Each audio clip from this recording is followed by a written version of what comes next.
साथ में यही हुआ था।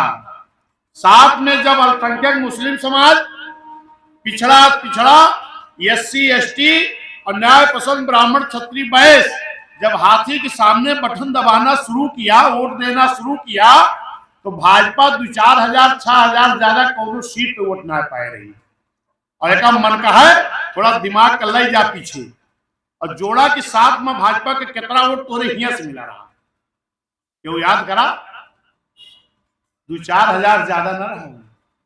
अब 12 में भी जब चुनाव हुआ है, जब 7 में BSP की सरकार बन गई, जब 12 में चुनाव हुआ, तो हम तो अब इधर का नहीं याद है, लेकिन हमने अपनी तरफ देखा। एक अनिल तिवारी मंत्री जी बीकापुर से लड़ रहे थे, पूर्व कैबिनेट मंत्री, 66 वोट पाए। गोसाईगंज एक जने लड़ते रहे, 4600 वोट पाई। टांडा से जने भाजपा से लड़ते रहे जायसवाल, वो 2200 वोट पाई।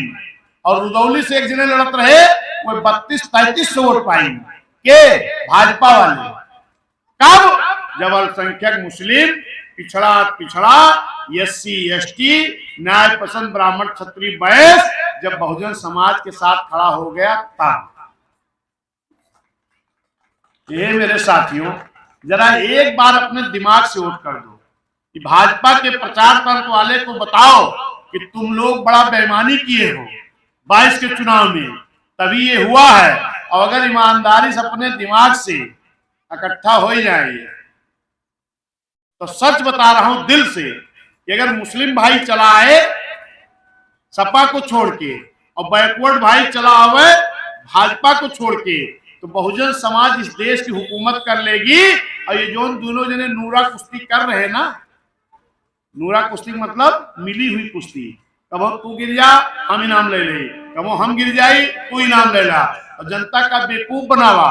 अगर ये दोनों जने भाई साहब न डमी होंगे तो बताइएगा, अगर मुस्लिम समाज समाजवादी को छोड़ के 26% के साथ जुड़ जाए, क्या बचेगा समाजवादी के पास? कुछ बचेगा? और अगर बैकवर्ड वहां से चले आवे तो ये जो दोनों जने मिलके BSP का डमी बताइन है, अगले चुनाव में दोनों जने डमी हो जाइए और BSP को हुकूमत है देश में हो जाए। ये मेरे साथियों 75-76 साल बीत गया। मेरे भाई जरा गौर करो और इस बात को जाके गांव गांव बूथ बूथ पर समझाओ।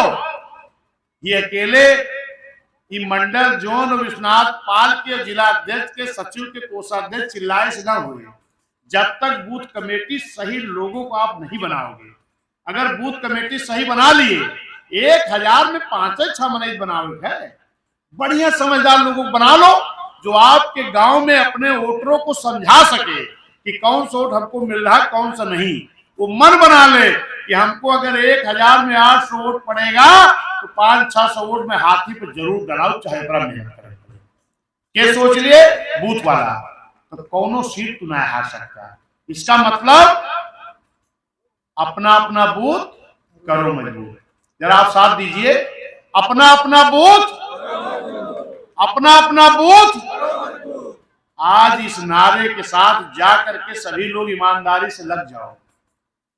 इस सफेद पैंट शर्ट सदरी पहन के सवेरे घर से निकल लिया था और संझल 4 चौराहा चाय पी के फिर अपने घरे बैठ जाते। इससे नहीं हुकूमत पाओगे। निकलो तो ये मन बनाओ कि हम जा करके किसी न किसी गांव में कहीं न कहीं कुछ वर्कर को, कार्यकर्ताओं को इनकी साजिशों का पर्दाफाश करेंगे और समझाएंगे। यही मेरे साथियों, पदाधिकारी तो गिनती के लोग हो सकते हैं ना, लेकिन बाबा साहब के मिशन के बारे में जानकारी, मानव साहब की सोच और विचारधारा के बारे में जानकारी और बहुजन समाज को आगे बढ़ाने के लिए माननीय बहन जी के साथ संघर्ष करने वालों की संख्या बहुत बड़ी है। पद से कोनो सैलरी तो मिलत नहीं। मेरा यही निवेदन मेरे साथियों, पद हो ना हो, आप सभी लोग जाकर के गांव गांव पर बूथ बूथ पर तैयारी करके लग जाओ। निश्चित है कि आने वाला समय बहुजन समाज पार्टी का होगा, आप दूसरे किसी का होने वाला नहीं है। लेकिन मेरे भाई ये मत देखो कि पदाधिकारी वह है हम काहे करी। अरे जेबाय का रहा दिया, पदाधिकारी काम करने के लिए कोई रोका नहीं है। अगर जब तक हम सभी लोग ईमानदारी से, पहले हमारे बाम सेठ के साथी भी मेरे भाई, जब ड्यूटी 10 बजे रात रही तो सवेरे 7 या 8 बजे खाए पी के निकल जाते रहे और ड्यूटी तो 10 बजे पहुंचत रहे, लेकिन वो 2 घंटा रास्ता में ड्यूटी के जो गांव पड़त रहा 2-4 गांव में जाए के बाबा साहब मानव साहब बहन जी के बारे में बताते थे, सही कि गलत। और जब लौटते भी थे तो अगर 5 बजे 4 बजे छुट्टी हो गए तो घरे वो 10 बजे पहुंचते रहे, और दिन भर वो रास्ते भर में जो समय बचता था उसको जा करके समझाने का काम करते थे। लेकिन आज हम ये नहीं बता कर रहे हैं, ये हम नहीं कर रहे हैं, और ये अगर हम करना शुरू कर दिए ये करना पड़ेगा, वरना आने वाली पीढ़ी हमें आपको माफ नहीं करेगी। कि मान्य बहन जी मानव साहब संघर्ष करके एक दल बना करके कहां लाए, जो बाबा साहब का सपना था कि सत्ता के उस मंदिर में कब्जा करो।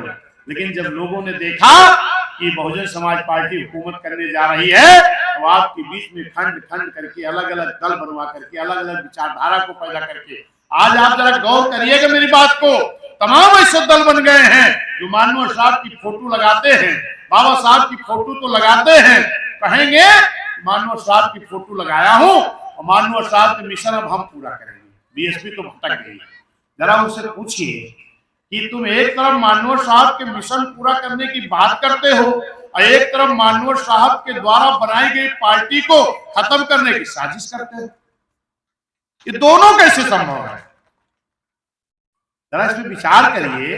एक तरफ मानव साहब के मिशन को पूरा करने की बात करते हो, फोटो लगाते हो, एक तरफ मानव साहब के द्वारा बनाई गई पार्टी को खत्म करने की साजिश करते हो, जो पार्टी इस देश की हुकूमत करने की तरफ नजदीक पहुंची। मानव साहब की तो तारीफ करोगे, लेकिन जो मानव साहब ने जिनको वारिस बना करके बहुजन समाज की कमान संभालने के लिए हक दे करके गए हैं, वारिस बना करके गए हैं, मान्य बहन जी का विरोध करोगे? ये दोनों संभव नहीं है मेरे भाई, इसमें विचार करो और ऐसे बहरूपिया लोगों का साथ ना दो, उनको जवाब दो। इस देश में अगर सर समाज के गरीबों की हितैषी है और बाबा साहब के मिशन को पूरा करने वाली अगर कोई पार्टी है तो उसका नाम बहुजन समाज पार्टी है, अगर नेता कोई है तो माननीय बहन जी हैं। ये मेरे सम्मानित साथियों, अभी मुझे भी निकल करके चित्रकूट पहुंचना है, 5 बज गया है, और आप सभी लोग समझदार हो। खाली एक चीज है, हमारे यहाँ एक नेताजी थे बाबू निश्चल यादव जी, वो कहते थे कि आप सब जानते हो लेकिन तुम्हारे आंख पर चश्मा गलत चढ़ा दिया गया है, इस चश्मे को उतार करके सोचो कि सच्चाई क्या है। अगर उस सच्चाई को सोच लोगे तो आपको हुकूमत करने से कोई नहीं रोक पाएगा। साथियों, अपनी बात समाप्त करेंगे। जय भीम, जय भारत, नमो बुद्धाय।